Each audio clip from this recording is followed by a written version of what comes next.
Man, oh man, what a weekend it has been. Welcome back to the channel if you've been here before, and if you are new, welcome. For many gamers, E3 is the pinnacle of gaming, a showcase of trailers and announcements for developers where games debut, highly anticipated first gameplay footage is shown, new information regarding current games, and much more. But there's always a few surprises along the way. Most anticipate the big name games, as they should, but in this video I'm going to show you guys the best surprises of E3, or from games we weren't expecting, games we never even knew were in the making, and everything in between. But before we get into the video, man, you already know what to do. Make that like button blue and subscribe if you're new. Now let's jump right in.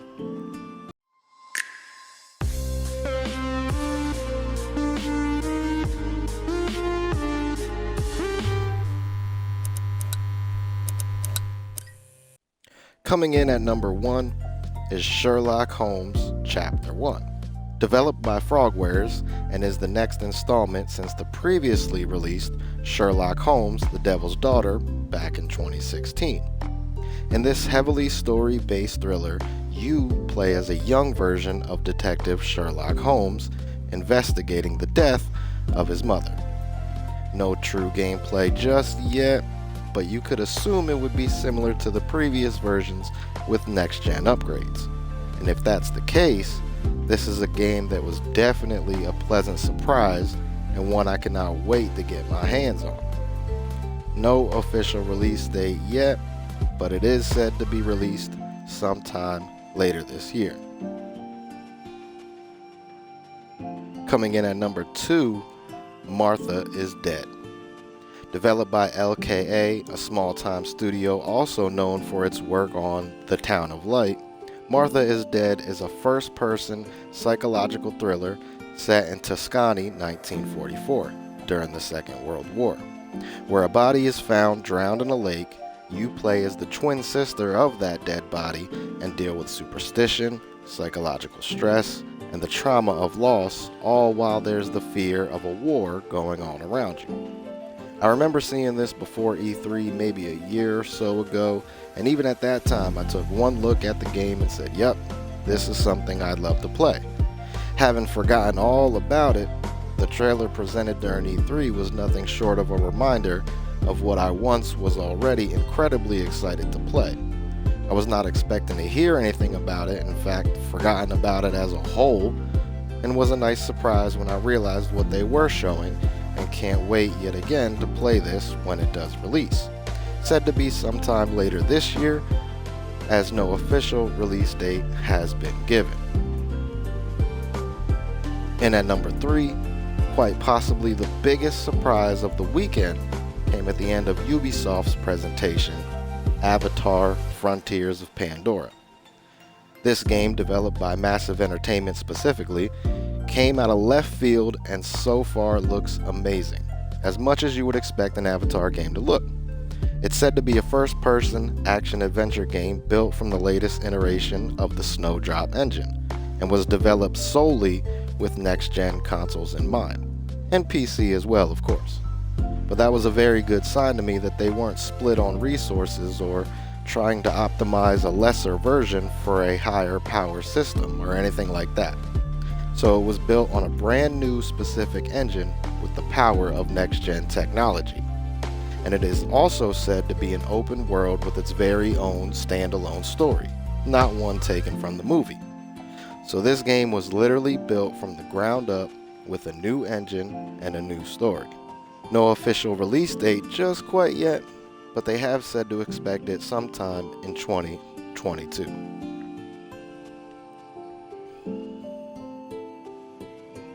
Coming in at number 4, Stalker 2, Heart of Chernobyl. Developed by GSC Game World, this first-person shooter / survival horror game is a sequel 10 plus years in the making. Now, Stalker stands for Scavengers, Trespassers, Adventurers, Loners, Killers, Explorers, and Robbers, and you play just as that. This game, like I said, last previously released in 2009, so I wasn't necessarily looking for this, but when they showed the gameplay, it looks absolutely amazing and something I would personally love to play. I don't know too much about the game itself or the first one, so seeing this for the first time and having to learn about the game on the fly was a ton of fun, and now I'm extremely anxious to get my hands on a game a week ago I didn't even know existed. After the trailer and gameplay presentation, an April 28th, 2022 release date was announced. So we now at least know when to expect this game, which will only be available for the Xbox Series X and PC. Again, racking up the new exclusives Sony had such a tight grip on over the last generation. At number 5, A Plague Tale: Requiem. Developed by Asobo Studio, this is the sequel to the critically acclaimed A Plague Tale: Innocence, which released back in 2019. A story of a young girl named Amica who wants nothing more than to keep her little brother Hugo safe from French Inquisition troops that invaded their home in search of Hugo, who is said to have been ill since birth. On the run from the troops, they discover hordes of rats who have been spreading the Black Plague around the village and eating anything and anyone that comes in contact with them. The second picks up right where the first left off, as Amica and Hugo return much older than we previously seen them, and if it's anything like the first, I cannot wait to play this game. With a release date of sometime in 2022, it is also said to be yet another game that you can experience day one on Xbox Game Pass. At number 6, Guardians of the Galaxy. Developed by Square Enix, this single-player, story-driven, third-person action-adventure game looks amazing. You play solely as the main character Star-Lord and lead your team during the campaign. One of the writers for Marvel, Dan Abnett, with the help of the Vice President and Head of Creative Bill Roseman, handpick which characters and specific villains from the comics to implement in the game's version. Some very well known, and some not many have heard of. The game's senior creative director went on to say the best part of the game is that you are literally part of the team, meaning in exploration or in battle, the characters are always around you, talking, giving feedback, agreeing with what you're doing, disagreeing with what you're doing. Maybe you told them to do one thing and they go off and do another, and it is up to you to adapt to any and all situations. As well as during cutscenes, you will be given options of how to respond to particular situations, and depending on what you pick will influence the game and how it plays out. This game is a standalone creation of the comic as well, meaning it does not take from the comics or from the movies in terms of storytelling. It is its very own unique story, which makes the universe feel fresh, yet still enjoyable for the die-hard fans of the comics. The best part of it all? The game was announced to release October 26th of this year, 2021. In at number 7, Instinction. Developed by Hashbane Limited, this survival game looks to take place in a hinted open world with dinosaurs hunting you down, giving off some kind of Dino Crisis feel to it, which looks like it can be a really fun game. Not much information on the game other than the trailer we got, but they're aiming for a release date sometime in 2022, and it's said to be launching on PC first and then making its way to consoles later on. Specifically the previous generation, but also the next gen consoles as well. So we don't know if they will be separate versions altogether, or just simply next gen optimized versions. Only time will tell, but nonetheless it looks interesting, and I'm going to keep my eye out for this one. Coming in at 8, Redfall. Bethesda hit us with a pleasant surprise at the end of their showcase with a brand new IP titled Redfall, an open world co-op first-person shooter coming from the team that brought us the heavily praised games such as Prey and Dishonored. Now without any true gameplay, as this was the debut announcement, the vibe I'm getting from this game is that it would be something similar to a Back 4 Blood, but in an open world and with vampires, which I think would be really cool and not something I can remember being done before, so I'm all for it. And as I mentioned, it is co-op with up to 3 friends.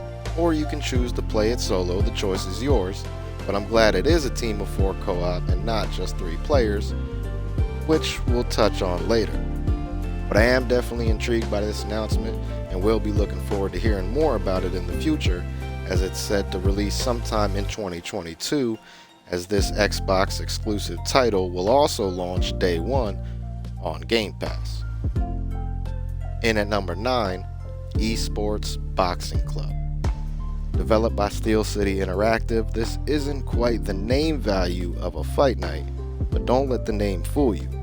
This is without a doubt the best and closest boxing game we're gonna get that isn't named Fight Night. With over 200 boxers from the past and present, this isn't just an arcade-style boxing game, this is a legit boxing game set to either replace Fight Night or at the very least hold us all over who are itching for the next installment in that franchise. The movement system is said to have a more natural, fluid-like movement to create angles from anywhere in the ring. The physics system doesn't just rely on animation, so more of a ragdoll effect for knockdowns, making none of which look the same. And also, even players' stances are non-animation based as well. As far as the combat goes, they've had professional boxers and professional coaches come into the studio and provide input through motion capture and reviewing the game throughout the development to create a true representation of the sport.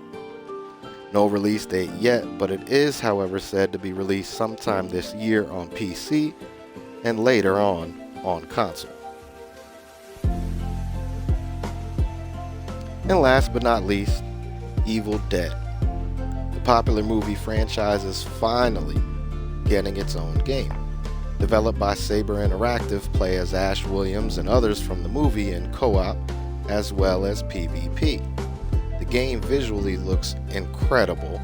Some of the animations just look absolutely ridiculous in a good way, and looks like this game will be a lot of fun. Unfortunately, no release date was given, which was a little disappointing because as soon as I saw this, I couldn't wait to get my hands on it. But it looks like we won't have to wait too long, as they did say sometime later this year. That's it for the biggest surprises of this year. I am interested to hear what you guys think. What games were you surprised of? Which games did you not expect to hear from, but are glad that you did, or that you didn't hear from? Let me know in the comment section down below. I look forward to hearing from you. If you're still here, I appreciate you taking the time out of your day to hear what I have to say. Drop a like on the video, subscribe for more gaming content, and I will hopefully catch you on the next one.